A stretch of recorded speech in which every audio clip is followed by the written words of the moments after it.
लेकिन यहाँ फिर एक जैसे अगर कोई लेमैन लैंग्वेज में समझना चाहे कि यमदूत आएंगे या यम के दूत आएंगे या विमान आएगा, वो कैसे समझ में आता है, वो कैसे पता चलता है? क्योंकि जो मरा वो बता नहीं पाता और जो जीवित है उसने देखा नहीं।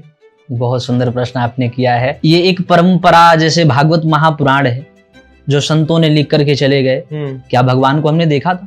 नहीं देखा था। कैसे पता कि भगवान यही थे? शंकर जी की आकार यही थी। ये हमारे श्लोक बताते हैं, कर्पूर गौरम करुणावतारम। भगवान कपूर के समान गौर हैं। करुणावतारम, भगवान सदैव करुणा के अवतार है। किसी को थोड़ा भी कष्ट होता है, भोलेनाथ के पास पहुंच जाए तो तुरंत भगवान उनके ऊपर कृपा कर देते हैं। संसार सारम भुजगेंद्र हारम, भगवान संसार में भुजंगों की माला धारण करके घूम रहे हैं। ये जो है क्रिया है, हमारे वेद बताते हैं, हमारी क्रिया बताती है।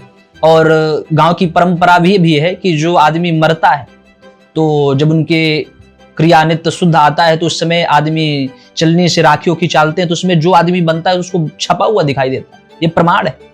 अच्छा, आज की परंपरा शहरों में तो नहीं होता, सब लोग तो होता जा रहा है, 3 दिन में त्रेवी हो जाती है। परंतु जो गांव की परंपरा है उसमें व्यक्ति करते हैं। तो यदि आप स्वर्ग लोक गए हैं तो भगवान उसमें आपको भगवान की कृत्य दिखाई देते हैं। यदि आप नरक लोक को गामी हुए हैं तो आपको नरक जैसे व्यवस्थाएं छपी दिखती है।